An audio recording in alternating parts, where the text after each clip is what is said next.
আসসালামু আলাইকুম প্রিয় দর্শক, আজকে ইফতার স্পেশাল একটি রেসিপি নিয়ে চলে এসেছি। আজ করে দেখাবো খুবই সহজ পদ্ধতিতে ছোলা বা বুট ভাজি।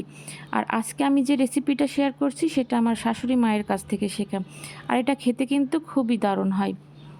এই রমজানে আপনারাও এই রেসিপিটা ট্রাই করে দেখুন, আশা করছি আপনাদের ভালো লাগবে। এখানে আমি মেজারমেন্ট কাপের 1 কাপ ছোলা 8 ঘন্টা আগেই ভিজিয়ে রেখেছিলাম। এখন এটাকে বেশ কয়েকবার পানি বদলে আমি ধুয়ে নিয়েছি। এবার এটাকে একটা প্যানে দিয়ে দিচ্ছি, আর এটার মধ্যে দিয়ে দিচ্ছি 2 টুকরা দারুচিনি একটু ভেঙে, আর 3টা এলাচ একটু থেতো করে দিয়ে দিচ্ছি। 2টা মাঝারি সাইজের পেঁয়াজ কুচি, 1 চামচ হলুদ গুঁড়া, স্বাদ অনুযায়ী লবণ, আধা চামচ আস্ত জিরা, 8 থেকে 10টি কাঁচামরিচ, 1 টেবিল চামচ রসুন কুচি। এটা সিদ্ধ হবার জন্য এতে দিয়ে দিচ্ছি আমি 1.5 গ্লাস পানি। আমরা যে গ্লাসে রেগুলার পানি খাই সেই গ্লাসটাইতেই আমি মেপে মেপে পানিটা দিয়েছি।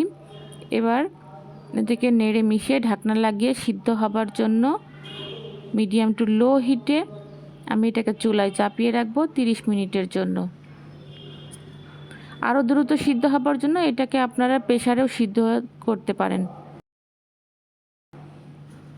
30 মিনিট পর দেখেন এর মধ্যে ছোলার পানিটা টেনে এসেছে, আর এর মধ্যে কিন্তু এগুলো সিদ্ধ হয়ে গেছে।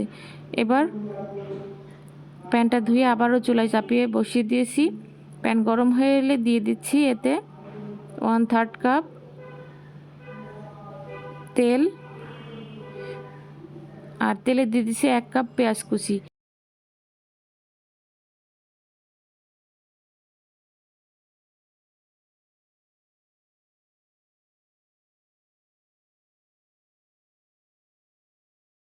পেঁয়াজটা হালকা ভাজা হয়ে এলে দিয়ে দিচ্ছি 1 চামচ রসুন কুচি,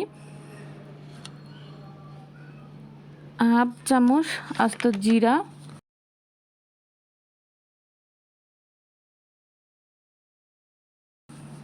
সব কিছু হালকা গোল্ডেন ব্রাউন করে ভাজা হয়ে এলে এখান থেকে আমি কিছুটা পেঁয়াজ বেরেস্তা উঠিয়ে রাখছি, আর বাকি ভাজা পেঁয়াজের মধ্যে দিয়ে দিচ্ছি সিদ্ধ করা ছোলা বা বুট। 2 মিনিট এটাকে আমি ভেজে নিব তেল মশলায়।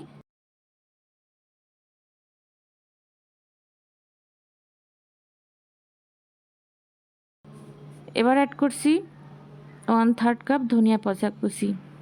এটা দিয়ে আমি জাস্ট কিছুক্ষণ নেড়ে চেড়ে ভাজবো।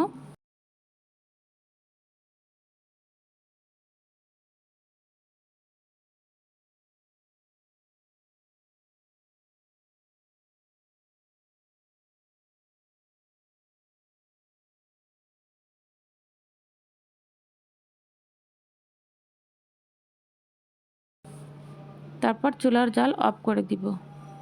তো আমার ছোলা ভুনাটা অলমোস্ট রেডি। এবার পরিবেশন করে দেখাবো।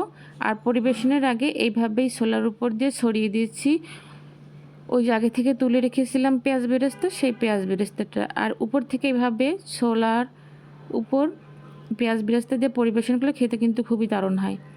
আর দিয়ে দিচ্ছি কিছু ধনিয়া পাতা কুচি, কাঁচামরিচ কুচি, আর কিছু পেঁয়াজ কুচি।